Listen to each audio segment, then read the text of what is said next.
because you'll never take back our country with weakness. You have to show strength, and you have to be strong. They're moving past the police, tearing down the barrier. He loves to arouse passion and emotions. It's the thing he's best at. It's the thing he cares most about is sort of provoking emotion.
This is a children's puzzle.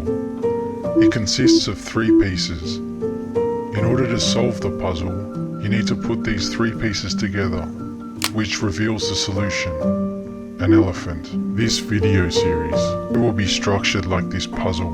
That is, it will also consist of 3 pieces, and at the end, we will also put these pieces together to form the elephant. The elephant is my proposition and claim.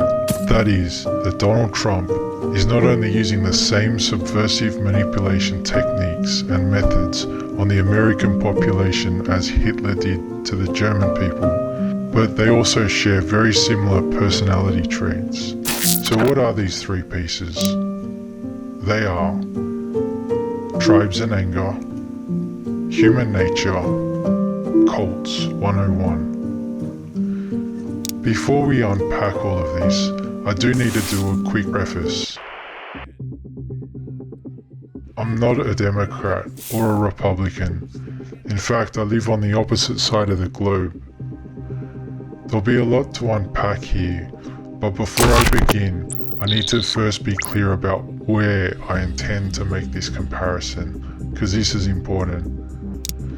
Hitler, like many of us, evolved as a person over the span of his life. To help illustrate this, we can measure his evolution using this hypothetical evil meter. You see, in terms of evil, Hitler as a child and the aspiring artist was different to the Hitler in 1945, who was responsible for the genocide of 6 million Jews and the downfall of Germany. So where in the timeline am I making this comparison? Just around here, in the 1920s to mid-1930s, as he was coming into power and influencing the masses. Let's begin.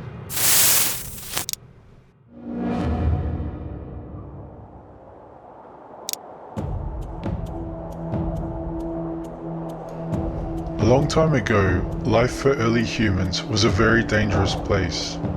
They had to hunt and grow their own food, fend off dangerous animals, and build their own shelters to protect them from harsh weather events.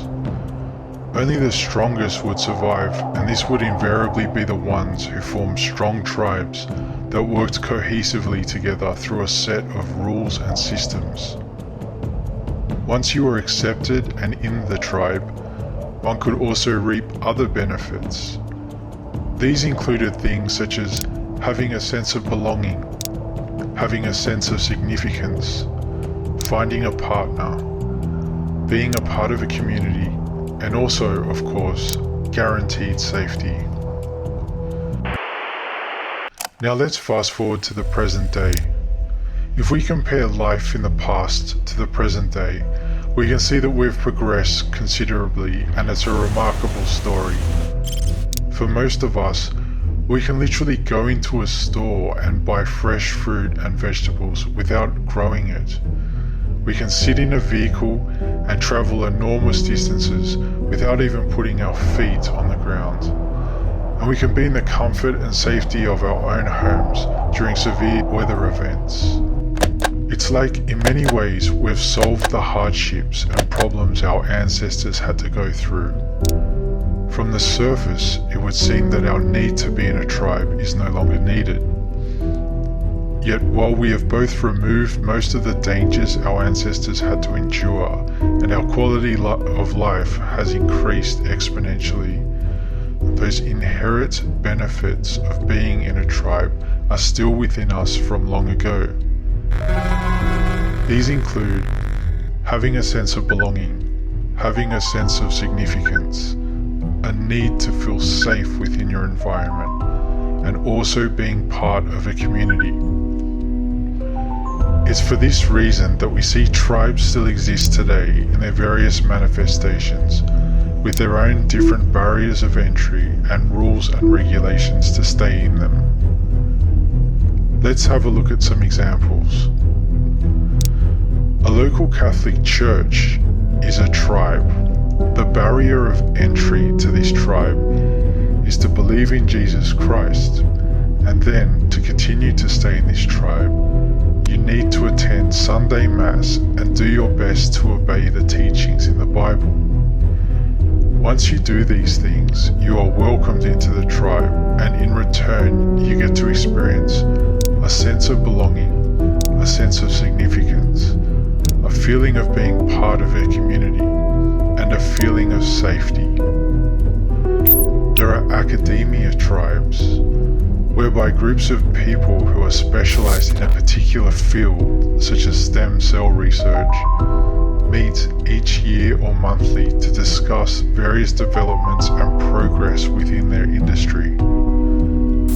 The barrier of entry into this tribe could be that you need to have done postdoctoral studies, and to continue to be in this group, you would need to publish regular articles each year in reputable journals. Again, one would get a sense of belonging, a sense of significance, and a sense of importance, and also being part of a community. Darker tribes.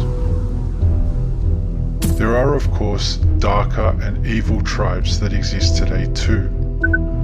My definition of a dark or evil tribe are those that inflict pain and suffering on others. Although these types of tribes on the surface look completely different than, say, the examples given earlier, the dynamics and rewards of being in them are exactly the same. That is, once you're inside of one, you get to experience a sense of belonging, a sense of significance and importance, a feeling of safety, and also being part of a community.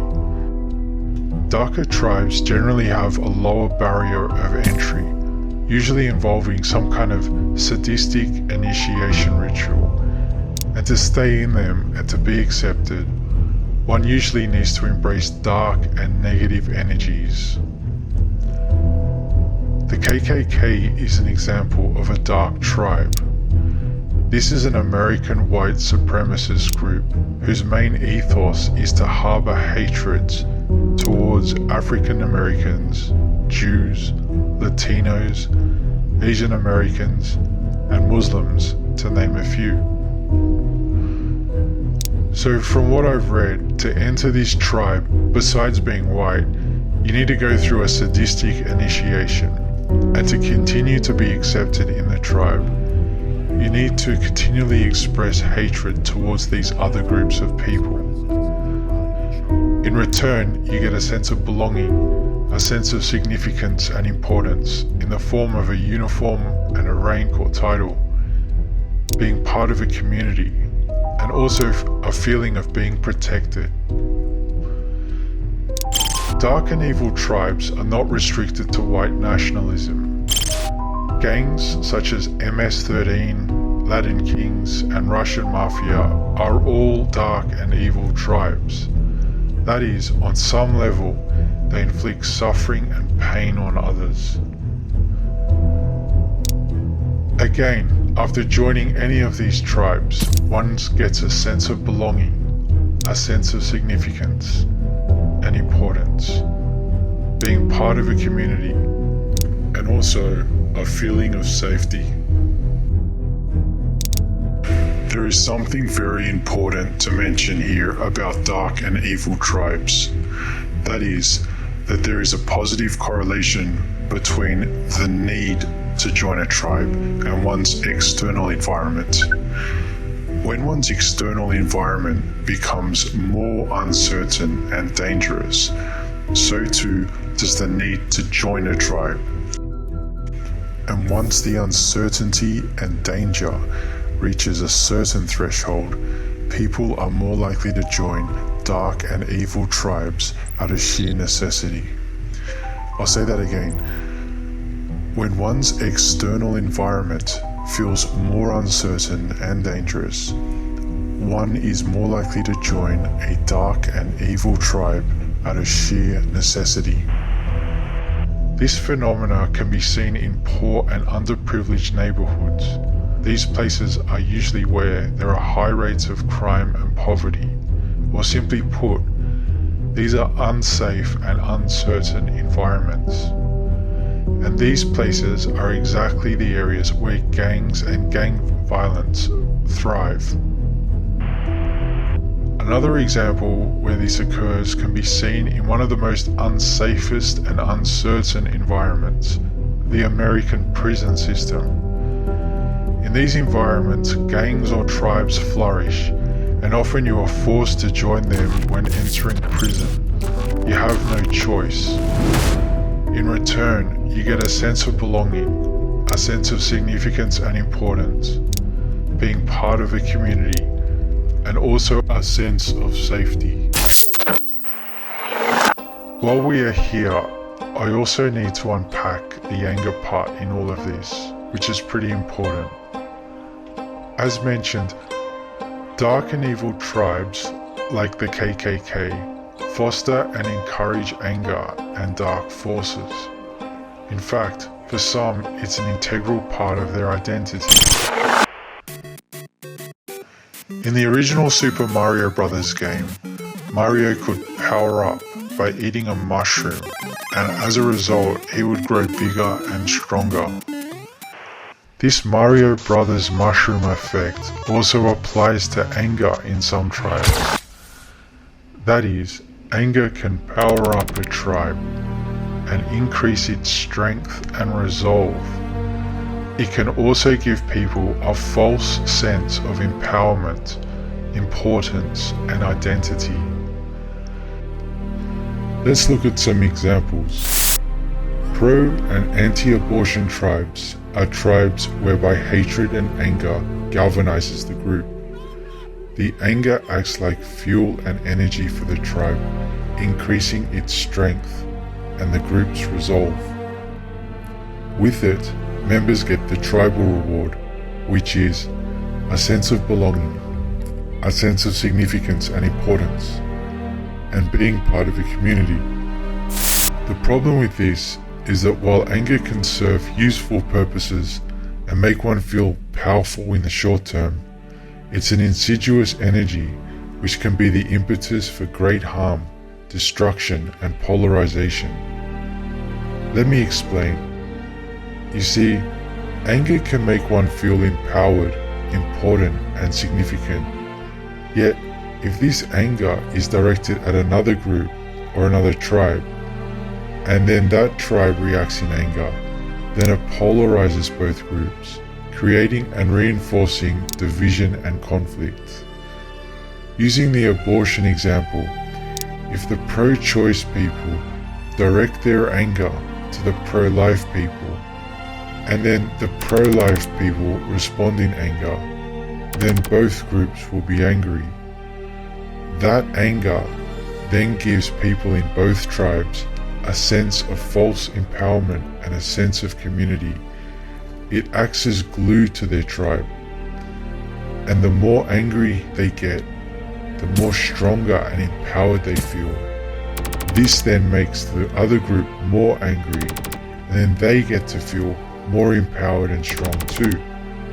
It becomes like a feedback loop. Another important part while we are here is that for some people, they are willing to just go along with any angry narrative just so long as they get to stay in the tribe and reap the benefits of being in a tribe. This is especially true for those who are in unsafe and uncertain environments, or people who feel insecure inside. Even if the angry narrative goes against their inner moral compass, they are willing to continue to go along with any angry narrative to reap the rewards of being in the tribe. All of this is of course applicable to the Nazis. In order to understand why so many Germans became Nazis, one needs to first look at what was going on at the time. Imagine it's the mid-1920s and you are a German citizen living in your homeland. The First World War is finally over after 4 years of brutality, carnage and bloodshed. The whole thing was traumatic for all nations involved, and it left a permanent scar on the human psyche. As a result, the nations involved are filled with broken men. Family members close to you, whether that's your father, uncle, or other relative, is severely fucked up and traumatized from the war, drinking themselves to oblivion every night, or perhaps taking their frustrations out on you or another family member through violent outbursts or beatings. On top of that, the world powers agreed that Germany was to blame for the entire war and all of the atrocities that came from it. They also want retribution for this shitstorm and decide to punish you and your nation. They hand you a bill for the entire war and demand that you and your fellow countrymen pay it all back. Then they divide your own country and take away 13% of your homeland. As a result, this also meant that 1/10 of your fellow countrymen were also displaced from their country. Let's have a look at that for a minute. This is what 13% of North America looks like. Or this. Or this.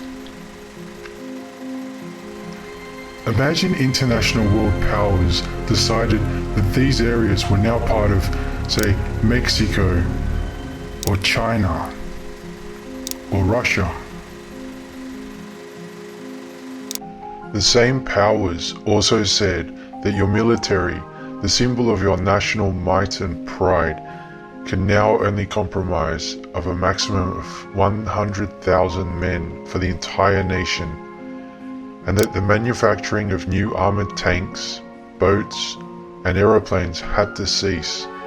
Existing military armory had to be decommissioned too to meet this new quota. The aftermath of World War I also saw the demand for goods and services decrease. Factories, infrastructure, and international trade was also disrupted and damaged. This created huge unemployment for the country, and the influx of men coming back from the war to the workforce meant the competition for work was really high. Can you imagine the fear and uncertainty that would feel like?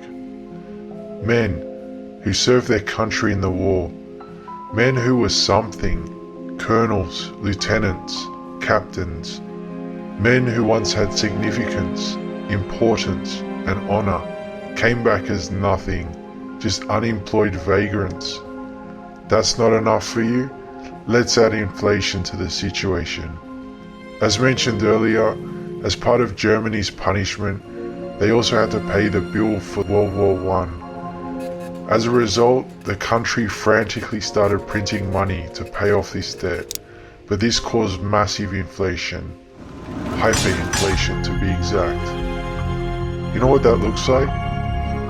For context, let's look at what's happening now. At the moment, inflation is rising across the globe, which is causing the cost of everything to increase, including the cost of basic shopping needs. Let's look at some recent articles. This is an article from the World Economic Forum in May 2022. An economist has warned that the US is in the verge of cost of living crisis due to rapid inflation after food prices have increased by 9.4%. Food prices soared in 2022. Grocery prices increased 12% in the previous 12 months. Look at this one from US rapper Cardi B. She recently made a viral post slamming Joe Biden, saying that she is outraged, yes, outraged, that the lettuce that once cost $2 a couple of months ago now costs $7. Now let's look at Germany in the 1920s. Germany's inflation rate was growing at about 322% per month, and at its peak, it reached 29,500 a month. Prices were doubling every 3.7 days. In 1922, a loaf of bread cost 160 marks, and by November 1923, that same loaf of bread cost 200 billion marks. So Cardi B is saying that it's an outrage that lettuce that was once $2 is now $7. Well, let's look at this situation if you're in Germany in late 1922, using the same price increase as the bread. So if a lettuce cost $2 in Germany in 1922, that same lettuce would cost you $2,500,000,000 at the end of 1923. Now that's a real fucking outrage. Inflation got so out of hand and the money was worth so little that kids were making kites from it. Imagine you had a property you worked hard for, or a business, and it was worth utterly nothing. All your hard work just completely gone. Or if you had a job and you got paid one day and you had to rush to the store to get food because the next day everything in that shop would be double the price. Can you imagine that? Imagine the uncertainty, the fear, and also the deep anger and resentment of the whole situation. These are actual real events.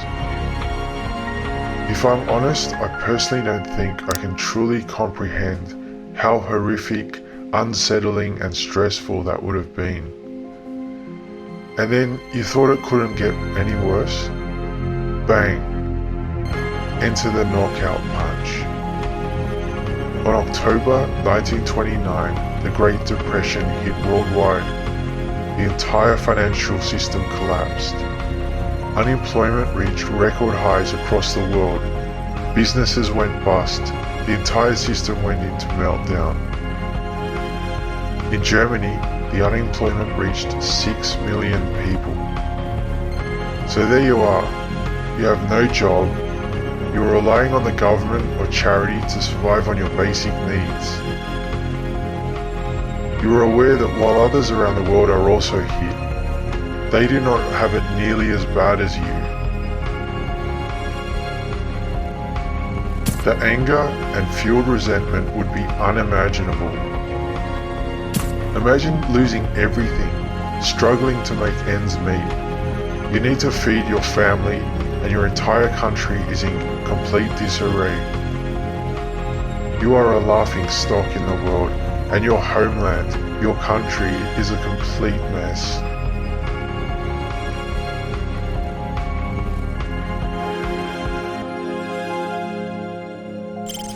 And then this man appears.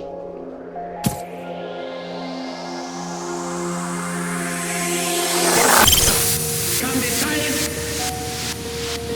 da man sich nur dann mit Stolz zum Deutschen bekennen durfte, wenn man den Blick in die Vergangenheit richtete, sich aber schämen musste, wenn man die Gegenwart besah. Eine Inflation hat dann unser Volk noch erdulden müssen, die Millionen Menschen um ihre Spargroschen beraubte. alles angestiftet und alles gemacht und alles verantwortet von den Männern des Novembers 1918. In uns selbst allein liegt die Zukunft des deutschen Volkes. Wenn wir selbst dieses deutsche Volk emporführen durch eigene Arbeit, durch eigenen Fleiß, eigene Entschlossenheit, eigenen Trotz, eigene Beharrlichkeit, dann werden wir wieder emporsteigen, genau wie die Väter einst auch Deutschland nicht geschenkt erhielten, sondern selbst nicht schaffen mussten. As you listen to him speak, you feel like he's speaking directly to you, to the core of your anger and resentment.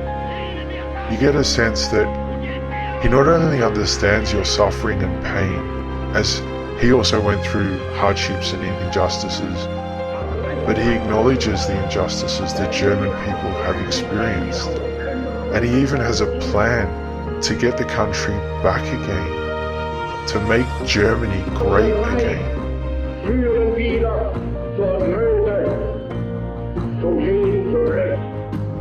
A plan to restore what was wrongfully stolen from you and your fellow countrymen. He will restore your pride, your honor, your respect. Fuck this capitalism shit, you say to yourself. Fuck the social elites. You say to yourself that the Great Depression is maybe proof that capitalism and democracy fail the people. And you start looking at this National Socialism stuff. We should all help each other. Initially it seems like he is a man of his word, truly. He reinforces that we as a collective must help each other to make Germany great again. Mehr als den Allmöglichen. Und wir sagen nicht den Reichen, Guten und Armen, sondern wir sagen, deutsches Volk ist die Welt. Jeder soll helfen, und arm und reich. Jeder soll sich denken, es nicht mehr einen. Der Herr ist als ich, und du willst die Eltern als Christen.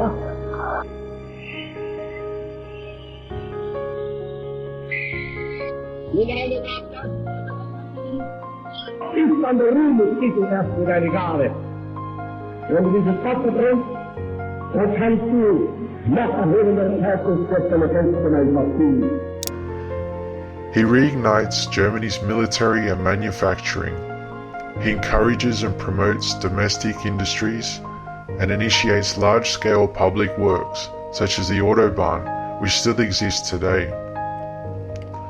He even encouraged everyone to help and to give to the underprivileged. All of this action meant massive job creation and a huge morale boost for a disheveled country and people.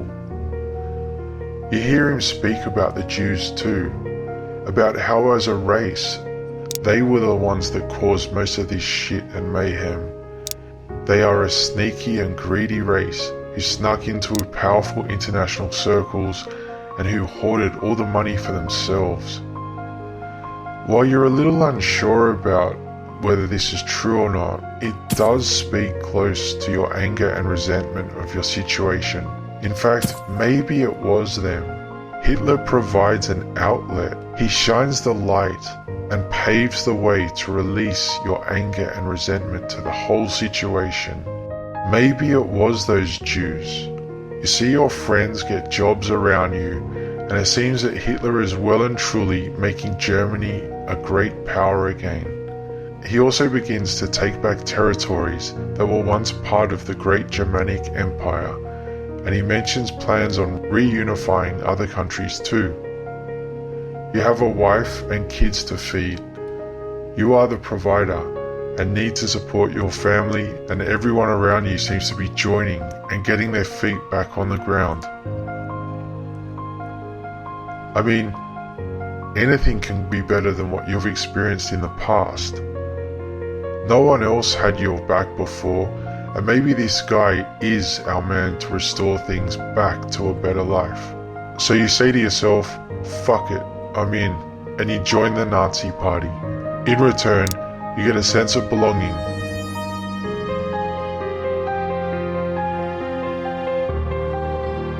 a sense of significance and importance.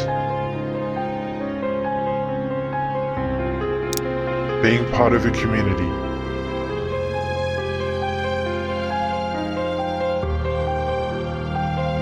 And also a feeling of being protected.